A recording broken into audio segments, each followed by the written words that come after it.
You know the vibe. All spice, no sugar. Let's get into it.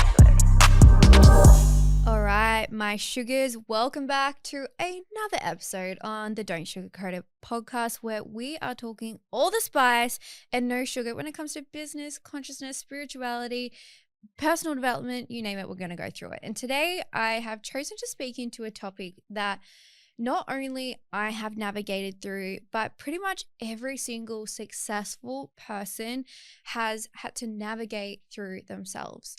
And this is something that I think gets downplayed a lot. And it's something that really stops people from achieving what they truly know that they are capable of achieving. And this is something that every single person that you idolize, that you look up to, that you don't want to say the worship, but that's the word that's coming through right now, is something that they have moved through despite of. And that is self-sabotage and imposter syndrome. So what I think is happening when someone is experiencing a lack of results is they're actually just self-sabotaging their own growth. And this podcast is not going to be about really specific tools for you to overcome the self-sabotage, because I actually don't think that's the point.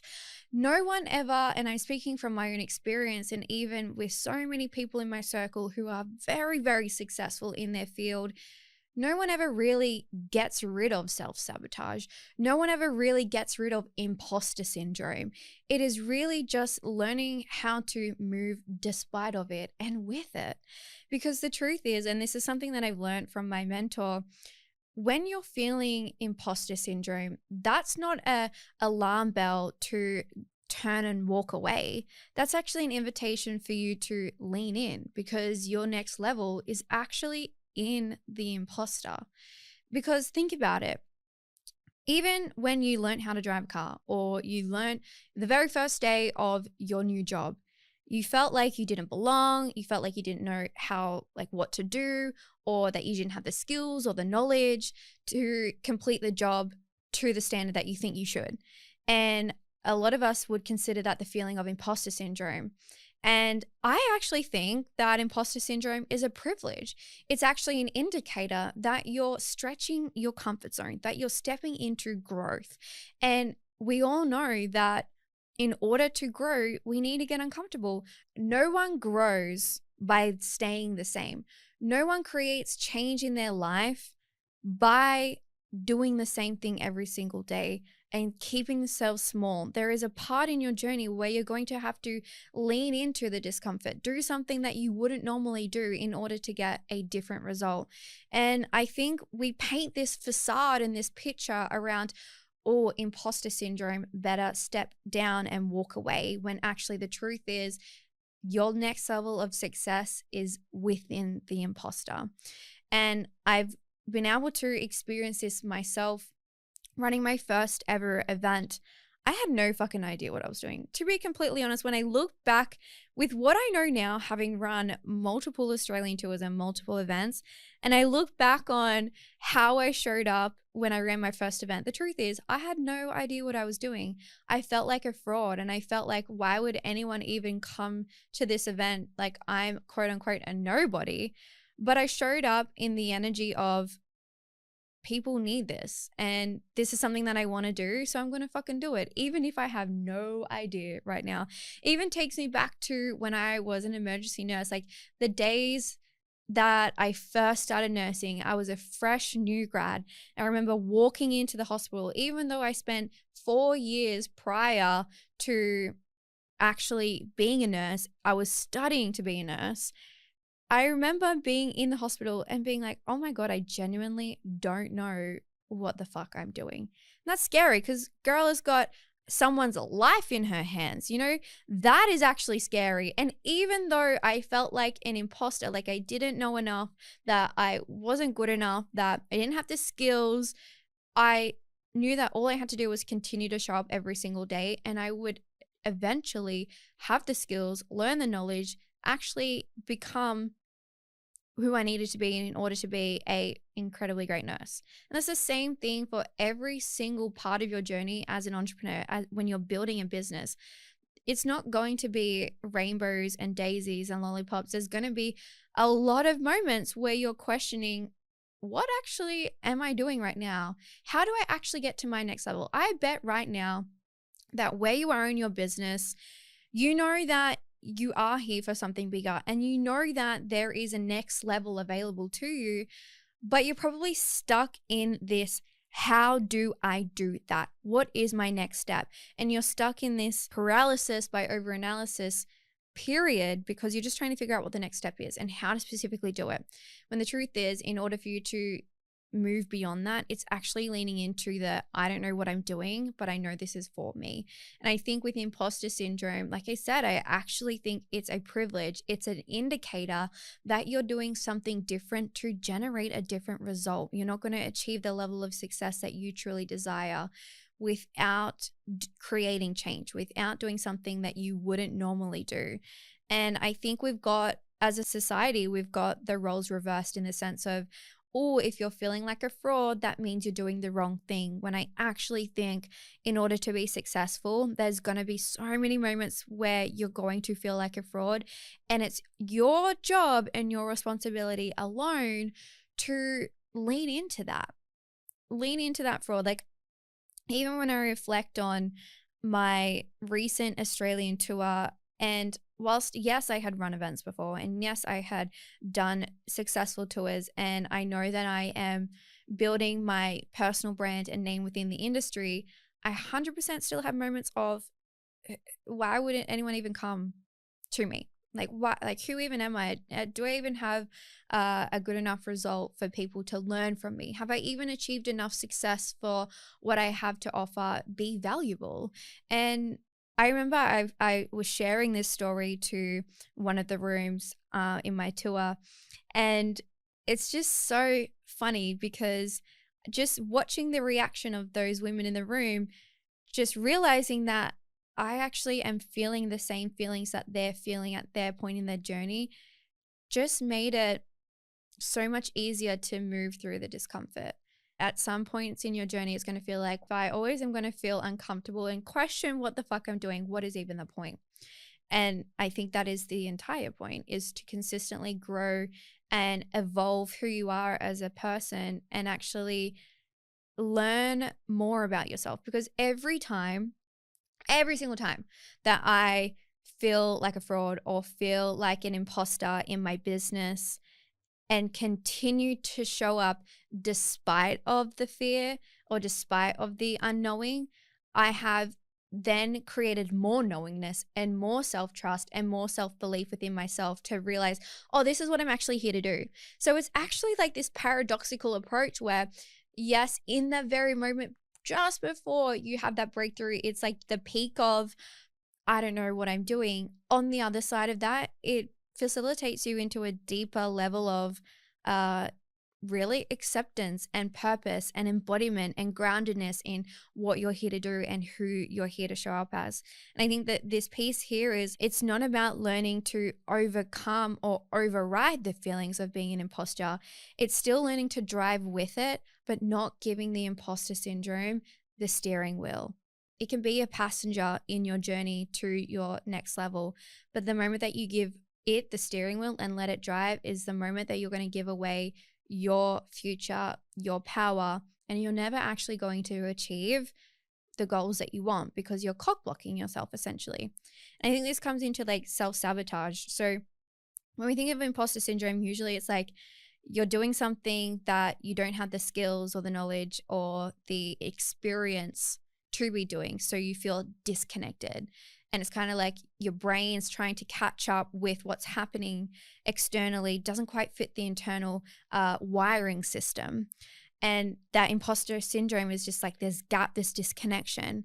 And I think more often we perceive the idea of imposter syndrome being like, I'm not good enough. And I think it comes hand in hand with self-sabotage. And what I believe self-sabotage is being so close to being at your next level, but beating yourself to the punch because you're in the fear of experiencing failure. And, you know, one of the biggest fears in the world, in the population, despite the fear of death and the fear of public speaking, is the fear of failure. But the irony is the fear of failure should be the thing that moves the needle in how you show up in your business. But instead, from an unconscious perspective, because of self-sabotage, you beat yourself to the punch. So you actually remove yourself from the game before you realize that you've lost. And being able to recognize when you are starting to show up with self-sabotage tendencies allows you to change the end result of the game. For example, I was speaking to my bestie this morning and we were talking about avoidance tendencies and avoidant behaviors. Shout out to all my avoidant peeps out there, because your girl is through and through avoidant, and I'm learning to be more open. So that is my current journey, is learning to be more open and not lean into my avoidance tendencies. You know, we're getting there, okay? Generational trauma things, you know what I'm saying? Anyway, self-sabotage is actually a form of avoidance behavior. Like, say for example, you're working towards a 10K month and it's getting towards the end of the month. You've hit like 8,500 and you're like, oh, I'm so close to hitting my goal, my 10K goal. I'm so close to hitting my 10K goal, but there's 4 days left of the month. Self-sabotage is where you would be like, there's 4 days left of the month. There's no way that I'm going to make a sale in that last few days to get across the line. So you know what I'm going to do? I'm just going to like take this, be like, okay, great. 8.5K is great. We'll work for 10K next month. So immediately before you've even gotten to the finish line, you have pulled yourself out of the game, or you've pulled yourself out of the competition, the run, the marathon. If you were to envision yourself as running a marathon and you've got like 2 kilometers to go and your feet are hurting, you're tired, you're exhausted, and you realize that, say for example, you've said to yourself, I'm going to do this in 4 hours. You know, you're running the marathon and you set yourself a goal of doing the marathon within 4 hours. You realize that it's ticked over 4 hours and you've got 2 kilometers to go. Self-sabotage behavior would then be like, oh, well, I've already failed, so I'm just going to remove myself from the run now. And the reason why you do that is to protect yourself from feeling the feelings of shame, of disappointment, of sadness or anger or frustration that you didn't achieve the goal that you said you were going to do. So same thing when you apply that to your business. If you were so close to hitting a 10K month and you know that there's 4 days to go and you've only got $1,500 to get in order to hit your goal of 10K, you, instead of being like, I'm going to continue to push this out for the next 4 days, I'm going to give it everything that I got and be proud of the way that I showed up, that self-sabotage tendency is going to kick in. And instead of you feeling the feelings of disappointment, sadness, anger, frustration, you're going to be like, okay, you know what? 8.5K is pretty good. I'm just going to be happy with that. And I'm going to sell myself short of committing to, I'm going to spend the entire month working towards my goal. And in that moment, you're giving away your power to something external of you. And I think instead of realizing that, wow, you've come so far and I've just got next month to give it a go again, like you could still have that mindset. But instead of being, okay, well, I am feeling sad and upset and it's okay to feel those things, you actually remove yourself from the ability to even feel that. And self-sabotage isn't going to ever go away. It's the same thing as imposter syndrome. It's just a journey for you to actually identify where you're capping yourself from achieving your goals, because you're actually in fear of not being good enough or not achieving the result that you want to. So instead you settle, or you be okay with not achieving your goal before you've even had the opportunity to wait it out or give yourself the entire length of time that you said you were going to do it. And even though this may be just a tiny minuscule part in your journey, over time that's going to build this relationship of not feeling worthy, of not feeling good enough. So you're not even going to try and do the scary things because you have consistently beat yourself to the punch instead of doing it anyway, failing, even though anyone who has any basic personal development knowledge knows that there's no such thing as failure, there's only ever feedback. So it really is just a journey of being like, cool, okay, what did I learn from this experience? How can I show up differently next time? How can I still be sad and disappointed, but not make that mean that I'm not good enough? And the thing is, like, everyone who is successful, every person that you look up to, that admire, that wish that you could have their level of results, lives with self-sabotage and imposter syndrome more often than you, like, unfortunately, like for myself, that I'd care to admit.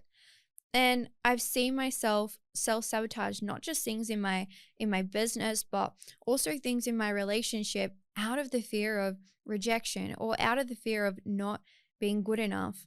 And what I've come to learn from my consistent commitment to my own growth is this isn't about not having self-sabotage behavior, or this isn't about overriding the feeling of imposter syndrome. It actually is just about recognizing that it's part of the journey.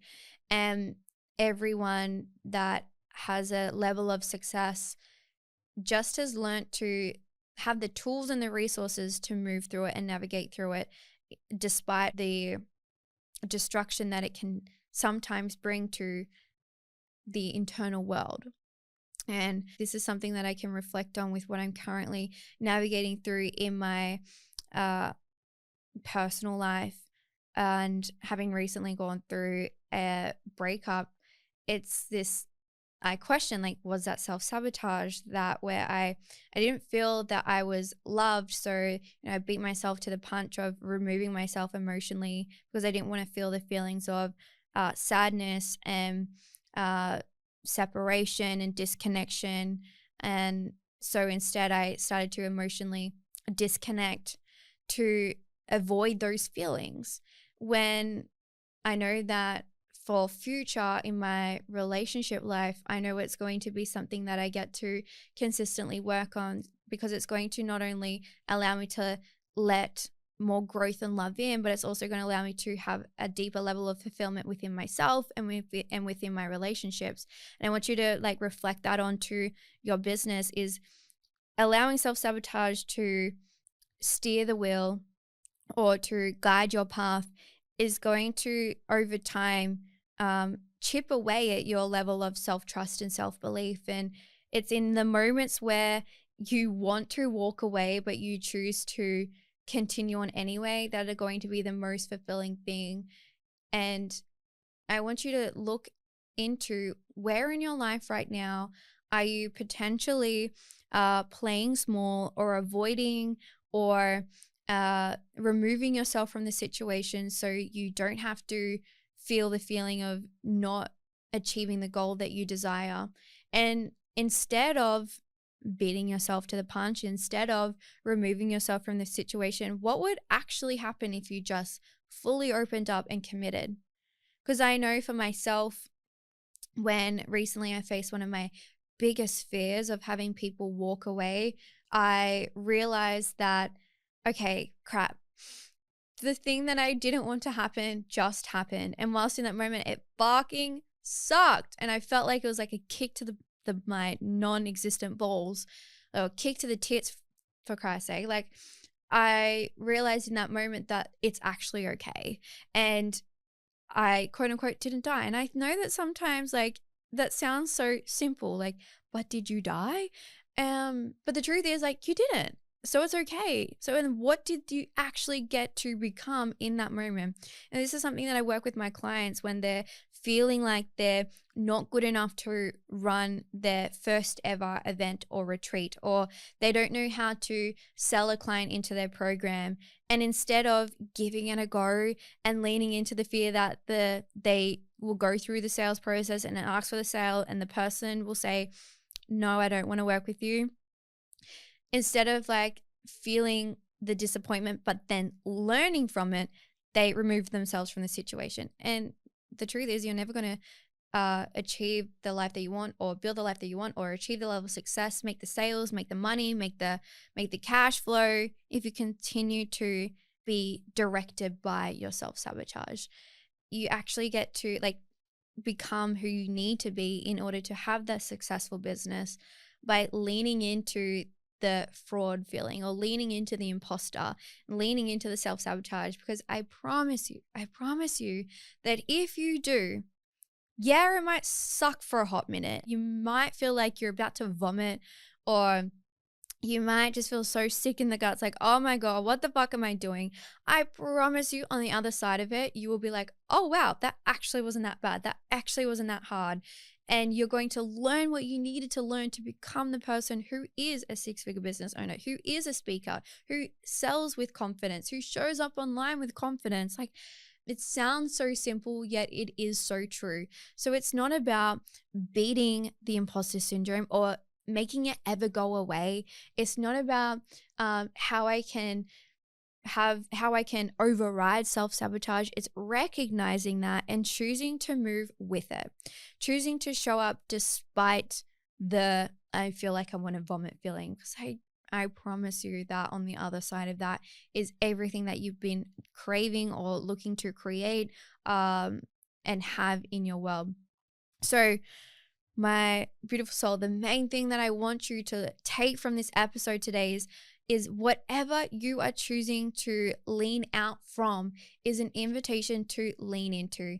Like my mentor always says to me, Candy, if you're feeling like a fraud, good fucking job. You're changing, you're growing, you're actually becoming the person that you know that you're destined to be, right?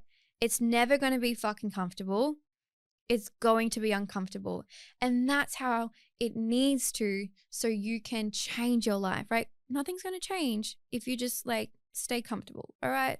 You and I both know that. Like, you know, let's just address the elephant in the room, that we know that you've been playing small, that you've been doing things just because they're comfortable, because you're scared of getting outside your comfort zone, even though you know that that's the very thing that you need to fucking do in order to change your fucking life. So make yourself a promise after listening to this episode. What is the thing in your mind right now? Like, think for a minute. What is the thing in your mind right now that you are afraid to do? I know that you've got something in your fucking brain. I know that you do. Whatever that is, this is your task. This is your challenge to go and do that thing. And you come back to me in like 6 months' time. I want you to come back to me. Like, not even, that was, you know, we're quantum leapers over here, right? A few weeks' time, you come back to me after you've gone and actioned that thing that's in your mind right now. And not just like, oh, I'm going to write it down in my notes section and do it later. No, bitch, we're doing this right fucking now. How can you action that thing in your mind right now? And I guarantee within a few weeks, if you commit to that fully and soulfully commit to that and open yourself up to what can happen on the other side, I guarantee things are going to change in your life rapidly. And you're almost going to be like, whoa, it was that easy. And how did things actually just fall into alignment this quickly? I guarantee, all right? So that's your task for today. Whatever that thing is in your mind right now that you are so afraid to do, that you don't think that you have enough knowledge, enough skills, enough information, enough experience in, this is your challenge and your task to go and do that today.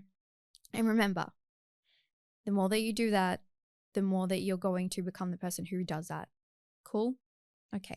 Great. Amazing. I'm excited to hear about your journey. So, beautiful soul, thank you for listening to another episode on the Don't Sugarcoat It podcast. You know the vibe, all spice, no sugar. I will see you in the next episode.